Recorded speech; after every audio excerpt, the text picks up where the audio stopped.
को तैयार है, दूसरे की जान लेने को तैयार है। ऐसा बच्चा तो नहीं था, छोटा सा बच्चा से आप कहो कि भाई मैं तुझे 1 करोड़ देता हूं, जा किसी को मार के आ।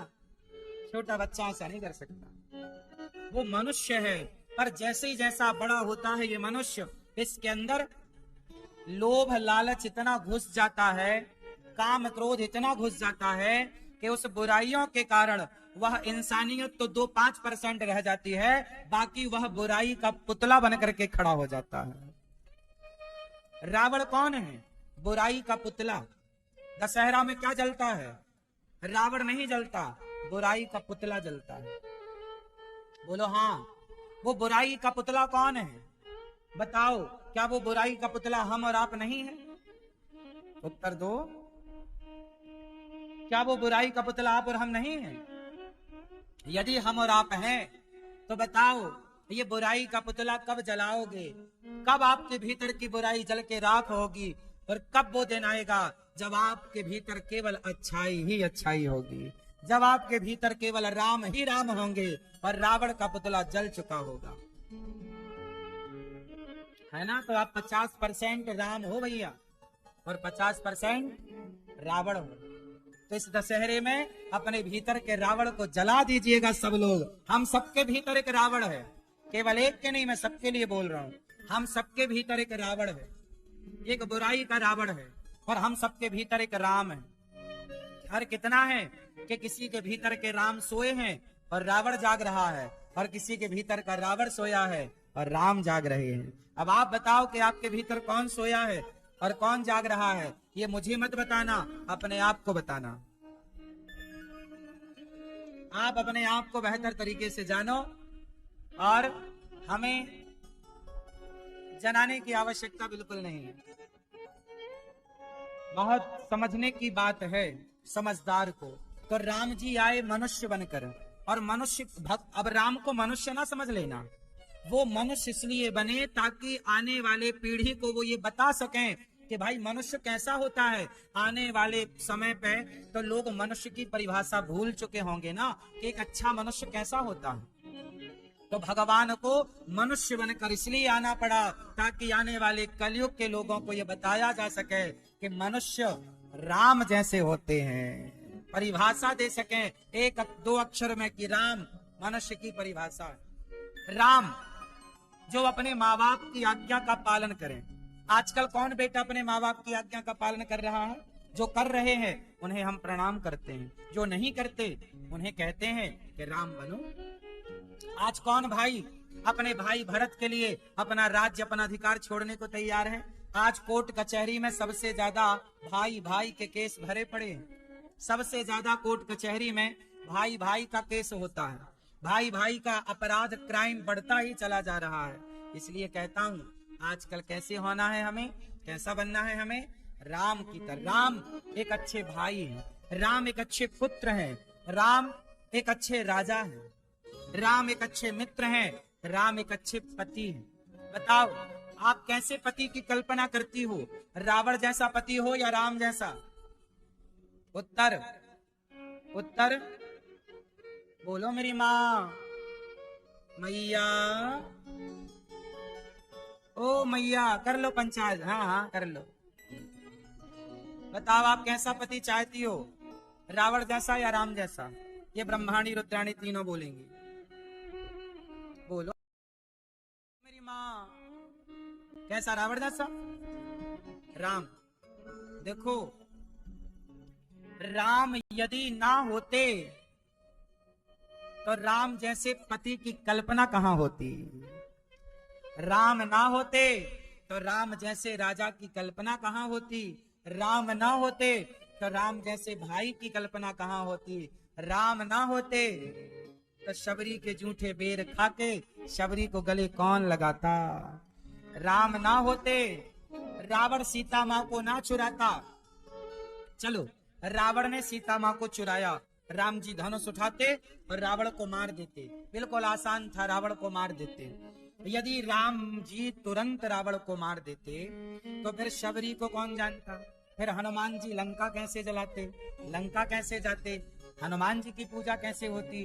भगवान के लिए भगवान अपने ऊपर संकट मोल लेते हैं कि मेरे ऊपर संकट आएगा और मेरे भक्त मेरी मदद करेंगे तो मेरे भक्तों का समाज में यश बढ़ेगा।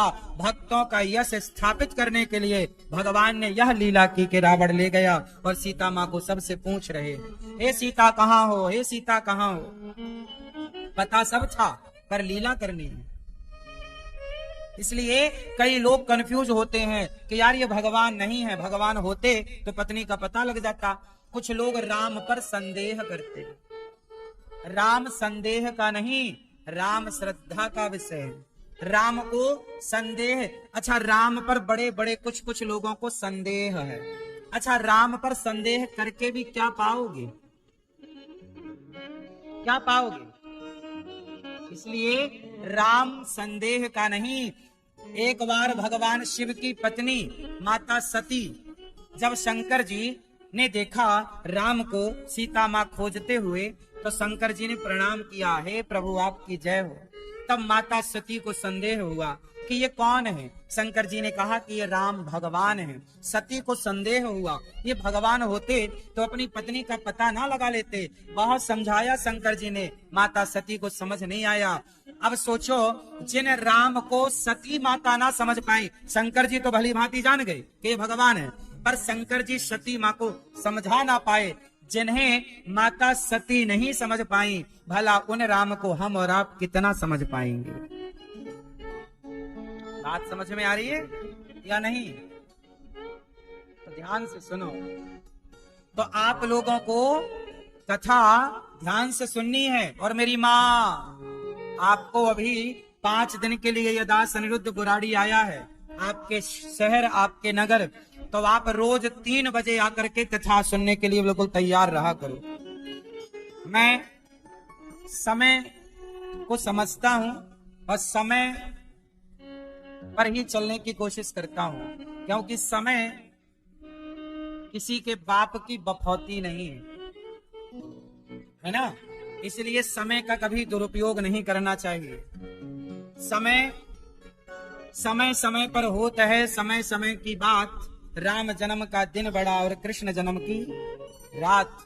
समय जो अर्जुन महाभारत को जीतने वाले थे, वो अर्जुन जंगल के भीलों से हार गए। वो भी अर्जुन का समय था और ये भी अर्जुन का समय है। तो हमें शास्त्रों को पढ़कर ये समझ आया कि अपने समय का कभी दुरुपयोग नहीं करना चाहिए। एक एक क्षण अनमोल है, आपका भी और हमारा भी, हम सबका। इसलिए आपको रोज कथा में ठीक 3 बजे 2:55 पे तो कथा स्टार्ट हो जाती है। तो आपको रोज 2:30 बजे ही यहाँ के बैठना है और रोज कथा में समय से आकर 2:30 बजे से लेकर और 6 बजे तक कथा, रोज 6 बजे तक कथा होगी। फिर शाम को प्रश्नोत्तरी भी होगी। तो आप प्रश्नोत्तरी में जुड़ना चाहें तो जुड़े, वरना कथा आप सबके हित की है, आप सब सुनते रहें और समय का ख्याल रखेंगे। अब चलते हैं आगे की कथा में। भगवान शिव माता सती को खूब समझाए। भगवान शिव माता सती को खूब समझाए।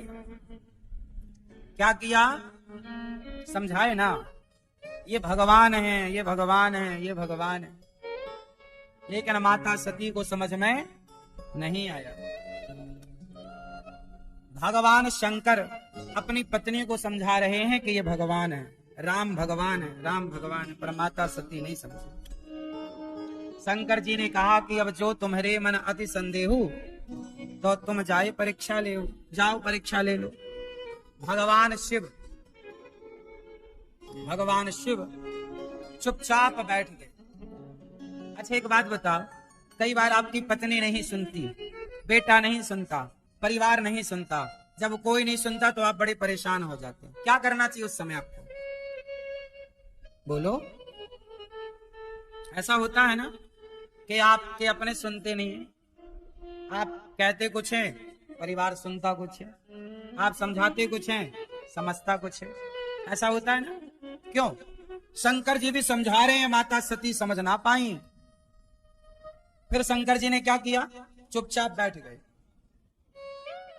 एक बात बताओ, एक गिलास पानी में मैं एक चम्मच धूल डाल दूं, एक गिलास साफ पानी मैं एक चम्मच धूल डाल दूं और घोल दूं, पानी कैसा हो जाएगा?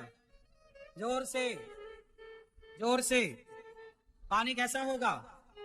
गंदा। धूल घोल दी ना, गंदा हो गया। अब वो साफ हो सकता है कि नहीं?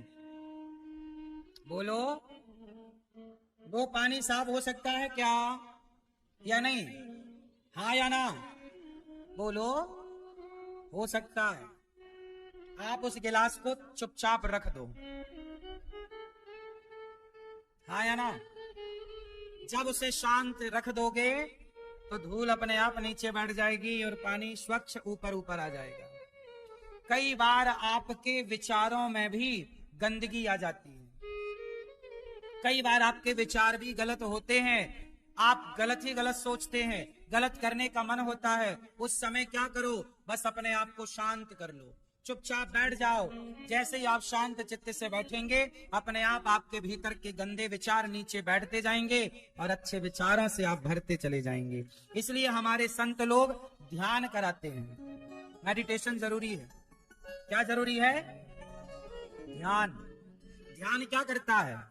जैसे गिलास में गंदा पानी है और आप चम्मच से चलाते रहोगे ना तो वो गंदा ही रहेगा, पर आप उसे शांत छोड़ दोगे तो वो साफ हो जाएगा। उसी तरह जब आप ध्यान करते हैं ईश्वर का, आप जब ध्यान करते हैं तो आप अच्छे विचारों से भरते हैं और जो आपके भीतर नकारात्मकता है, नेगेटिविटी, वह नेगेटिविटी समाप्त होती है और आप पॉजिटिविटी से भर जाते हैं, सकारात्मकता से भर जाते हैं। और जब आप सकारात्मकता से भरते हैं तो आपके भीतर नए विचारों का प्राकट्य होता है, नए विचारों का जन्म होता है। इसलिए आप सबको चाहिए कि आप सब थोड़ा शांत रहा करें, शांति से कथा सुने। ध्यान क्या है? आप कथा में बैठे हैं, कथा में ध्यान लगा रहे हैं, कथा को मन लगाकर सुन रहे हैं, यह भी आप ध्यान ही कर रहे हैं, यह भी एक ध्यान है। इससे क्या हो रहा है? आपके सारे विचार पवित्र हो रहे हैं, आपके भीतर की निगेटिविटी, नकारात्मकता समाप्त हो रही है। तो भगवान शंकर ने कहा, हे सती, सती जी से कहा, जो तुम्हारे मन अति संदेह हो तो किन जाय परीक्षा ले हो। हुई है सोई जो राम रचि राखा, ओ करि तर्क बढ़ावहि शाखा। अब देखो, कई बार आपका चाहा होता नहीं, हम लोग चाहते हैं ऐसा हो जाए वैसा हो जाए, पर नहीं होता। अच्छा बताओ, किसका चाहा होता है? मैया, पीली मैया, जा रही हो मेरी माँ? गुस्सा हो गई क्या? सुन लो। अच्छा ये बताओ, शंकर जी कह रहे हैं कि हुई है सोई जो राम रचि राखा। ये बताओ, हमारा चाहा होता है, आपका चाहा होता है या प्रभु का चाहा होता है? किसका? सच्चाई क्या है? किसका चाहा होता है? उत्तर दो। किसका? हमारा और आपका चाहा होता है क्या? हम बहुत कुछ चाहते हैं, पर होता वही है, हुई है सोई जो राम रचि राखा। होता वही है जो भगवान चाहते हैं। इसलिए जब हमारा और आपका चाहा होता ही नहीं है, तो शंकर जी ने तो खूब समझा लिया पत्नी को, रुक जाओ, परीक्षा ना लो, पर शंकर जी का चाहा भी तो नहीं हुआ। जब शंकर जी का चाहा नहीं हुआ तो शंकर जी चुपचाप बैठ गए और भगवान का ध्यान लगाए कि प्रभु अब जो हो रहा है वो आपका चाहा ही हो रहा है, इसलिए हम परेशान ना हो। हरी इच्छा भावी बलवाना, हुई है सोई जो राम रचि राखा। अब जो होगा ठीक है होगा, कर भी क्या सकते हैं। आपको पता चल जाए, आपको पता चल जाए कि आपके साथ ऐसा होने वाला है, तो क्या आप पता चलने के बाद भी उस होनी को टाल सकते हैं? उत्तर दो।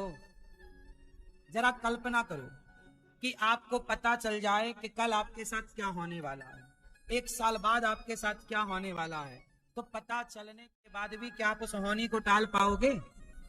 आपको एक बढ़िया बात बताऊं, दशरथ जी को पता था कि राम का वनवास होगा, और ये बात तब पता चल गई दशरथ जी को जब राम जी का जन्म नहीं हुआ था।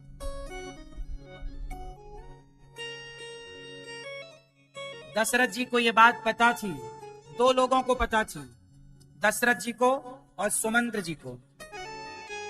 दशरथ जी को पता था कि राम का वनवास होगा, पर पता होने पर भी क्या दशरथ जी राम के वनवास को टाल पाए? होनी टलती नहीं। होनी, इसलिए आप ये मानो कि हम कर्म तो करें, काम तो करें, पर हमारे कर्म करने के बाद भी जो हो रहा है, ये मानो कि वो प्रभु की इच्छा से हो रहा है। बस हम गलत सोच ना रखें, हम गलत ना करें। बस हम बुराड़ी आए आपके बीच में कथा सुनाने, तो ये हम आए नहीं, ये होनी थी। प्रभु ने पहले से तय कर दिया था कि इस दिन आपको जाना है वहां कथा सुनाने। ये आज का हमारा और आपका मिलन, गणेश जी के चरणों में हम बैठ के मिलेंगे, ये पहले से फिक्स था। कथा में आप लोग आओगे, ये बातें सुनोगे, सब फिक्स होता है। अब आप ये मत कहने लग जाना कि फिर चोर चोरी करता है तो क्या वो भी फिक्स होता है? बलात्कार बलात्कार करता है, क्या वो भी फिक्स होता है? देखो, फिक्स तो सब कुछ होता है, क्योंकि ईश्वर की मर्जी के बिना कुछ नहीं होता। लेकिन ईश्वर ने हम सबको बुद्धि तो दे रखी है। मेरे सामने आप शराब ला के रखो और मेरे सामने आप दूध ला करके रखो, तो ये तो निर्णय मुझे लेना होता है कि मैं शराब पीऊं या दूध पीऊं। ईश्वर ने कुछ समझ तो आपको दे रखी है। मैं आप लोगों से कहूं कि आप आग में कूद जाओ, तो क्या आप आग में कूद जाओगे? बोलो नहीं, क्योंकि आपको अक्ल है कि आपके लिए क्या सही है और क्या गलत है। उसी प्रकार भगवान ने सबको बुद्धि दे रखी है। जब कोई बलात्कारी बलात्कार करता है तो वो ये जानता है कि ये गलत है। जब चोर चोरी करता है तो चोरी के पहले जानता है कि ये गलत है। जब भैया तू जानता था तो गलत क्यों किया, और जब तूने गलत किया तो फिर अब तेरी गलती का दंड तुझे मिलेगा, वो भी ईश्वर की मर्जी समझ लेना। इसलिए हमें ईश्वर ने विवेक दे रखा है, हम गलत काम ना करें, वो काम करें जो अच्छे हैं, और अच्छे काम करते हुए ये माने कि ये भगवान की इच्छा से हो रहा है। सही है? अच्छे काम में भी यदि बाधा आ जाए, जैसे राम वनवास, राम राजा बनने वाले हैं, राम राजा बनने वाले हैं और अचानक बाधा आ गई कि वनवास नहीं बन, आपको राजा नहीं बनना, वनवास जाना है, तो राम के जीवन में एक बाधा आ गई। अब ये समझना चाहिए कि ये बाधा प्रभु की ही इच्छा से आई है। राम को वनवास कौन भेज सकता है? वो तो भगवान है। उनकी मर्जी के बिना पत्ता नहीं हिलता, तो राम को कोई वनवास भेज सकता है? वो तो राम अपनी मर्जी से कैकेयी को निमित्त बनाकर वनवास चले गए। तो हमारे और आपके साथ जो हो रहा है, ये समझो कि छोटा बच्चा जिस तरह खिलौनों के साथ खेलता है, वो चाहे तो खिलौनों को उठा के यहाँ रखे, वो चाहे तो खिलौने के उठा के वहां रखे, वो चाहे तो खिलौनों को अपने माथे रख ले, और वो चाहे तो खिलौनों के ऊपर पांव रख दे। छोटे से बच्चे के हाथ में खिलौना है, जैसा वो चाहता है वो खिलौनों के साथ खेलता है। सच्ची बात तो ये है कि हम सब विधाता के खिलौने हैं। भगवान जैसा खेल रहे हैं, ये सब ईश्वर का खेल है। आप यहाँ हो, ये भी ईश्वर का खेल है। आप सुन रहे हो, ये भी ईश्वर का खेल है। कहते हैं बिहारी जी की महफिल को बिहारी जी सजाते हैं, और कथा सुनने वही आते हैं जिन्हें बिहारी जी बुलाते हैं। तो बताओ, हम ये कैसे ना माने कि सब कुछ हरी इच्छा से हो रहा है? हम यहाँ आए, ये भगवान की इच्छा है। आप यहाँ आए, ये भगवान की इच्छा है। हम जो कह रहे हैं, ये भगवान की इच्छा है। हम जो खा रहे हैं, वो भगवान की इच्छा है। हम महलों में रह रहे हैं, ये भगवान की इच्छा है। हम झोपड़ी में रह रहे हैं, ये भगवान की इच्छा है। हम 56 भोग खा रहे हैं, ये भगवान की इच्छा है। हम नमक रोटी खा रहे हैं, ये भगवान की इच्छा है। हर चीज में यदि आप ईश्वर की इच्छा मान लें तो आप सबसे सुखी हो जाएंगे। कि आप सब में ईश्वर की इच्छा मान रहे हैं। हरि इच्छा भावी बलवाना, सब भगवान की इच्छा है। इसलिए तो कहता हूं कि जो भगवान कर रहे हैं वो किसकी इच्छा है। अच्छा ये बताओ, आप में से कितने लोगों के बाल पक गए? सच्ची बताओ। मेहंदी पोते हो, अच्छा है, पर बता दो नेचुरल, किस किस के बाल पक गए? पक गए तो बताओ, ये आपके बाल पक गए, ये आपकी इच्छा है या भगवान की? आपने तो कुछ किया ही नहीं ना, वो बाल पक गए। आपने तो बल्कि काला करना चाहा मेहंदी वहंदी लगा के, लेकिन पक तो गए। अच्छा ये बताओ, आप बूढ़े हो गए, ये किसकी इच्छा है? आप तो कोई नहीं चाहता कि हम बूढ़े हो जाएं, लेकिन बुढ़ापा आ रहा है कि नहीं? बोलो हाँ, आ रहा है। किसकी मर्जी से आप बूढ़े हो रहे हो? आपकी शक्ति बढ़ रही है कि घट रही है? बोलो, शरीर की एनर्जी बढ़ रही है कि घट रही है? दूर से। हाँ, पहले आप 10 रोटी खा लेते थे, 15 रोटी खा लेते थे, अब आपसे 5 रोटियां नहीं खब रही हैं। आपकी शक्ति, पहले आप लंबा दौड़ते थे, अब आप जरा दौड़ते हो सांस भरने लग जाती है, मतलब आपकी शक्ति बढ़ नहीं रही। 25 साल 30 साल तक शक्ति, 20 साल तक तो शक्ति बढ़ती है, और 20 से 30 साल तक शक्ति थोड़ा और स्थिर रहती है, मेंटेन रहती है।